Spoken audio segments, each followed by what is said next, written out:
अस्सलाम वालेकुम। कैसे हैं आप सब लोग। आज मार्केट मेकर मॉडल का पार्ट 2 रिकॉर्ड कर रहा हूँ मैं। और इससे पहले कि हम लोग पार्ट 2 शुरू करें, उससे पहले एक छोटा सा ग्लिम्स ले लेते हैं पार्ट 1 का, कि जब हायर टाइम फ्रेम अपने सेल साइड के कर्व के ऊपर होता है, जैसे प्राइस नीचे लोअर लो और लोअर हाई बनाती आती है ऐसे करके, तो फिर एक टाइम आता है जहाँ की प्राइस वापस रिवर्स करती है अपने हाई टाइम फ्रेम, अपने पीडी रे में किसी रिवर्स करता है। अब वो पीडी रे कुछ भी हो सकता है, वो मिटिगेशन ब्लॉक हो सकता है, sell side imbalance and by side inefficiency यानी कि fair value gap, bullish bearish fair value gap भी हो सकता है, कोई ब्रेकर ब्लॉक हो सकता है और ऑर्डर ब्लॉक भी हो सकता है। तो जब उसके अंदर ये करती है प्राइस, यहाँ से रिवर्सल लेती है, तो यहाँ पे हम लोग मार्केट मेकर मॉडल के जो हायर टाइम फ्रेम है उसके सेल साइड पे के अंदर हम बाय साइड देखते हैं, जो कि स्मॉलर टाइम फ्रेम में होती है। अब मोस्ट लाइकली बेस्ट तो ये है कि प्राइस यहाँ पर आ जाए और फिर यहाँ से हम लोग सेल करें नीचे। क्योंकि हायर टाइम फ्रेम का ट्रेंड जो है वो बीरिश है, मगर हम लोग काउंटर ट्रेंड भी ले सकते हैं यहाँ से ट्रेड। और काउंटर ट्रेंड ट्रेड ज़्यादा कैसे लेते हैं वो पहले पिछले में डिस्कस कर चुके हैं हम लोग, कि लोअर टाइम फ्रेम जब यहाँ से हायर टाइम फ्रेम रिवर्स करने लगता है तो लोअर टाइम फ्रेम पहले अपनी एक्यूमुलेशन में जाता है। इसको इंटरबैंक प्राइस डिलीवरी एल्गोरिदम अपने कुछ देर के लिए एक रेंज में बाउंड कर लेता है, जिसको एक्यूमुलेशन कहते हैं। उसके बाद प्राइस थोड़ी देर रखने के बाद, और उसका रीज़न ये होता है कि उसके एक साइड पे बाय स्टॉप और दूसरी साइड पे सेल स्टॉप जनरेट होते हैं, यानी लिक्विडिटी जनरेट होती है, जो कि ज़रूरी होती है एक रिवर्सल के लिए या कंटिन्यूएशन के लिए। अब इप्डा दोनों साइड पे जब लिक्विडिटी जनरेट कर लेता है तो एक हिट करता है, पहले बाय स्टॉप्स को अपने एंगेज करता है, उसके बाद सेल स्टॉप्स को टेक कर लेता है, यानी जिन्होंने बाय स्टॉप्स की पोजीशन यहाँ पे लगाई होती है उनके सेल स्टॉप्स टेक करता है और नीचे आता है और हाई टाइम फ्रेम के बुलिश पीडी अरे में, अब ये भी कोई भी पीडी अरे हो सकता है, उसके अंदर आके यहाँ पर स्मार्ट मनी या इंस्टीट्यूशन अपने ऑर्डर्स को पेयर करते हैं टूवर्ड्स बाय साइड, और ये जो बाय स्टॉप्स होते हैं उनको भी टेक कर लिया जाता है। फिर इस तरह दोनों साइड की लिक्विडिटी इंस्टीट्यूशंस के पास आ जाती है और फिर इस लिक्विडिटी की बेस के ऊपर जाते हैं, प्राइस को बुलिश साइड पे पुश किया जाता है। अब हम लोग देखते हैं कि प्राइस दो कंसोलिडेशंस करती है, यूजुअली तीन भी हो सकते हैं कंसोलिडेशन, पर यूजुअली आप यहाँ पे देखेंगे कि दो कंसोलिडेशंस होती हैं बिफोर प्राइस टर्मिनस को रीच कर जाए। टर्मिनस से रीच करने से पहले ये आप देखते होंगे कि ऐसे एक पुल बैक सा बनता है, ऐसे एक पुल बैक सा बनता है। अब इस इंफॉर्मेशन को हम कैसे यूज़ करें, तो हम देखते हैं कि इस इंफॉर्मेशन को हम लोग अपने फेवर में, पहले तो ये इंफॉर्मेशन हम लोग देखते हैं कि है क्या, फिर उसको मेजर करके फिर देखते हैं कि हम लोग इसको अपनी फेवर में कैसे यूज़ कर सकते हैं।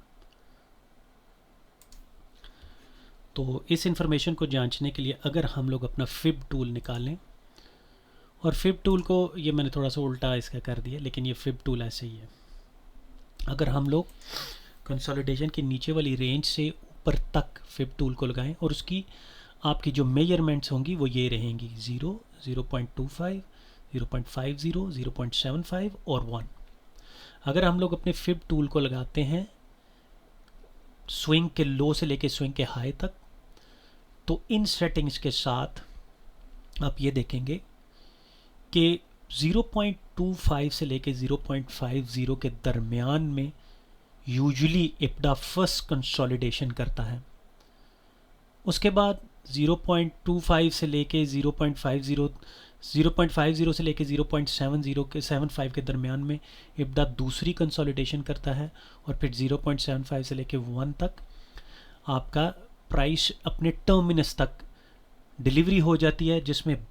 ये बाय साइड कर्व पे पहले जाते हैं स्मॉलर टाइम फ्रेम, ताकि हायर टाइम फ्रेम यहाँ से नीचे आ सके और सेल साइड कर्व शुरू हो सके। प्राइस जब अपने टर्मिनस के ऊपर पहुँच जाती है तो फिर हैंड ओवर करती है अपने सेल साइड के मैक्रो को। अब इन फिब लेवल से हमें ऑलमोस्ट ये पता चल जाता है कि कंसोलिडेशन कैसे होती है यहाँ पे। तो 0.25 से 0.50 के दरमियान में जो फर्स्ट कंसोलिडेशन होती है, यूजुअली इसका मकसद ये होता है कि या तो यहाँ पे बैठे हुए कोई भी क्रिएट किए हुए यहाँ पे कोई इम्बैलेंस वगैरह क्रिएट होगा, या तो यहाँ पे प्राइस अपनी कंसोलिडेशन उस इम्बैलेंस को फिल करने के लिए आती है, या फिर यहाँ पे लगे हुए तमाम सेल स्टॉप्स को यानी बाय स्टॉप्स को एक्चुअली यहाँ पे टेक कर लेती है। तो इन दोनों में से कोई एक काम करती है। उसके बाद प्राइस दोबारा ऊपर जाती है और सेकंड कंसोलिडेशन का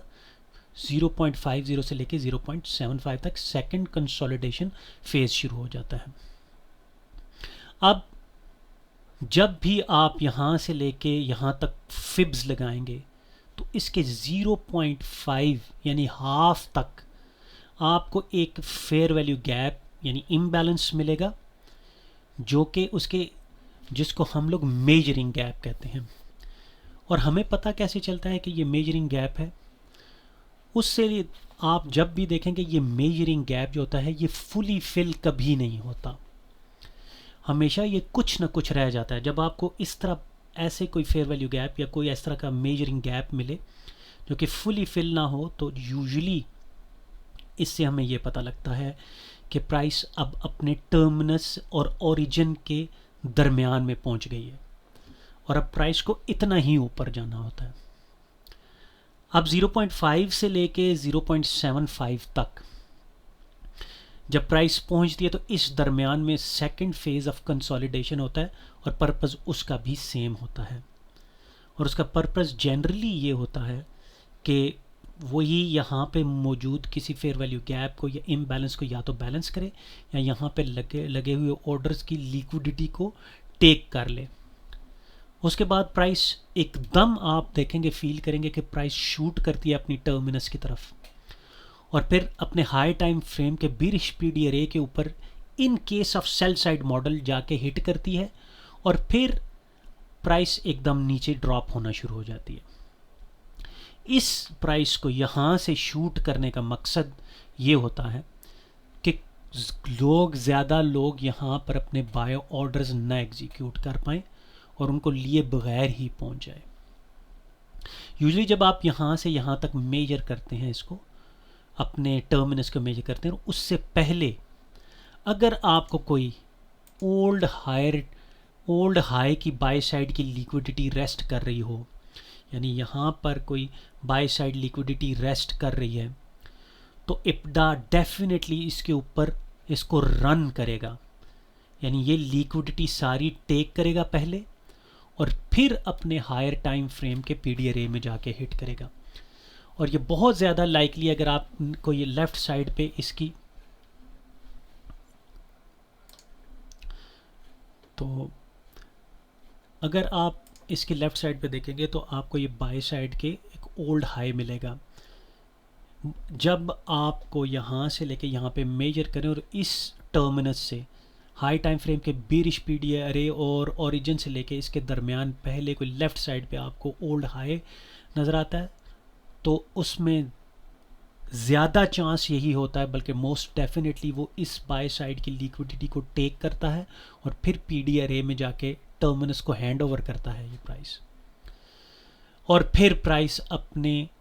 सेल हायर टाइम फ्रेम के सेल साइड जो मॉडल होता है, सेल साइड को हैंड ओवर करती है और प्राइस वापस नीचे आती है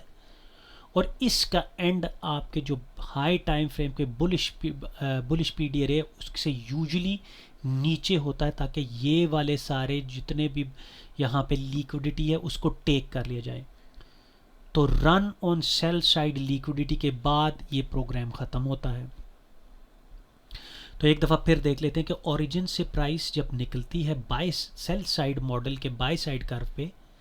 तो पहले ओरिजिन बनाती है, पहले उसके बाद बाय स्टॉप्स लेती है और सेल स्टॉप को रन करके हाई टाइम फ्रेम के पीडी अरे में आती है, ऊपर जाती है और फिर दरमियान में 0.25 फिब लेवल पे 0.25 से लेके 0.50 के दरमियान में फर्स्ट कंसोलिडेशन करती है, फिर 0.50 से 0.75 के दरमियान सेकंड कंसोलिडेशन करती है, और तकरीबन एग्जैक्ट अगर आप देखेंगे तो यहाँ से ओरिजिन से लेके टर्मिनस तक इसके दरमियान में 0.50 के लेवल पे आपको एक मेजरिंग गैप निकले मिलेगा, जिसकी पहचान ये होती है कि वो फुली क्लोज नहीं होता। और फिर यहाँ पर किसी अगर ओल्ड हाई लेफ़्ट साइड के अगर आप मौजूद हो तो उसको टेक करता है, और फिर हाई टाइम फ्रेम के बिरिश पीडी एरे को जाके हिट करती है, टर्मिनस को, और फिर वहाँ से सेल मॉडल स्टार्ट होता है जो कि